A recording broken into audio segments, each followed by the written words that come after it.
Someone saw me today and she said, you know, Stacy, I'm sorry to hear your daughter. And I said to her, no, it should not have been anybody's daughter. That has happened recently. There have been some threats in regards to my safety. And I'm making sure that I put it out there, you know, just in case. Because, you know, you can't be too careful. I won't put myself in harm's way, but I won't take any threat lightly as well. Because I'm not going to be the one to say, oh, nobody can do me nothing. Or nobody can hurt me, or nobody can this, or nobody can that. Because once it's being said and once it's in the street and it's being talked, then either it goes so or it near goes so. And in the beginning, there was an advance being thrown around that I should drop this case and they'll take care of me and my family and Kaylan. I didn't give any light to it. I ignored what was said. And recently, what is being thrown around now is that, you know, I'm going to be get rid of because I'm not complying. I don't know what I should comply to. I don't know what orders I should be following other than the orders of the Lord. So, you know, I'm not going to sit down and say, oh, an idle threat or a careless threat or nothing no go so. I'm not going to say that. Because once it's been said and once it's being repeated, then, as me say, either it go so or it near go so. I can't say much on what is happening with the case or whatever. Will not speak on it. I'm going through all Cherisi Smith. I'm going through all the channels that I'm supposed to go through. So I'm doing what I'm supposed to be doing.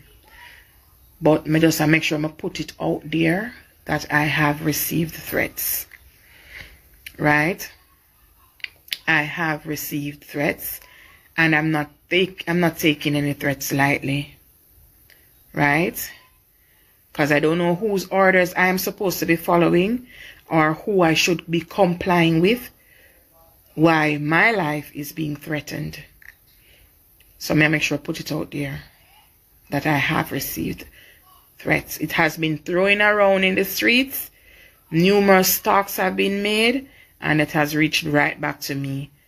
So we just have to put that out there first and foremost. I am not afraid because nobody no bigger than God. Nobody no bigger than God. But I'm not going to hush it and keep quiet about it. Alright? We're going to talk about Kaylan. That's the next thing we're going to talk about, Kaylan. Kaylan is pretty much stable once she's not being moved. Once she's not being moved, she's pretty much stable. Kaylan's C2 spinal injury is so severe that even taking a bath can cause her to lose her life. Her heart rate will go down because there's some short circuiting going on with the spine whenever she's moved, and it causes the heart rate to drop to a point where it stops. Two things are in motion at the moment in regards to that. One is a pacemaker that is required. It's a device that is placed on the heart. So whenever it slows down to a certain point, it gives it an electric shock and it speeds up the heart. So it keeps her from flatlining. Flatlining is when the heart completely stops. Kaylan has had 5 episodes of flatlining, what would they call cardiac arrest. 5 times her heart has stopped so far. 5.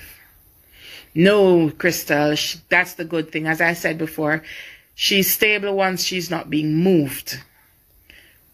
So she's been maintaining her BP, give God glory for that, without the meds. So that's a good thing. Punkiola. It's not a matter of I am strong, it's a matter of I have to be strong. So it's not a case where I can say, all right, me can't bother. I can't say that. It's not a case where I can say, you know, I don't want to do this, or I can't bother doing this, or I'm tired to do this. I can't. Because the state that Kaylan is in, she is fragile. Fragile. You know, I can just imagine what the nurses go through when she's to get a bath. Because if it was me, I would have a panic attack. To know that if I move this child, she might die. Right? It's not an easy thing for anybody. And then it's not an easy thing for me to think that, oh, at any point they're bathing her, she could have another flatline. You understand? So on both ends, it's terrifying. But we have to just deal with it. I have to just deal with it. So I can't give up, I can't stop, I can't slow down, I can't not do what I'm doing because, you know, I have to just keep going for her. The pacemaker is going to cost over $5,000 US. Yes. It's a very expensive device. The doctors have also asked me to start looking into a home ventilator. I haven't looked up the cost for that yet, but I know it's even more expensive than that pacemaker. So yes, it is 50-50, but we're not worried about the latter. We're worried, right? We're not worried about the latter because God is in control. So that's 2 things that Kaylan is needing at the moment: a pacemaker and a ventilator, because I'm going to have to get one, because what is happening is her breathing level is below the spinal injury. And from what the doctors are seeing, it's as if something sharp went through the spine and cut it. So we're not sure how, but it was cut. The stab that she got to the neck is the clear indication of where it's entered and probably cause of the spinal cord being cut. So she was not stabbed with a bottle. She was stabbed with either a knife or something sharp that would have gone through the spine. So, you know, God is good. I can tell you this. I can tell anybody this. God is good. Because, you know, it's serious. It's serious. She will be in the hospital for a while. She will be on the ventilator for a while. And because, as you know, the muscles that control the lungs, they won't work unless there's some form of healing going on with the spine. And, you know, cellular regeneration is miraculous, I should say. Miraculous. So what we're actually hoping for and praying for is a miracle, right?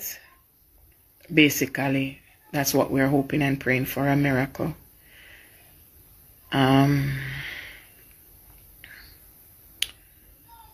the pacemaker is what is needed now. I am waiting on the doctors to let me know the exact brand and the exact type, but they have requested that I get myself ready to take on that much.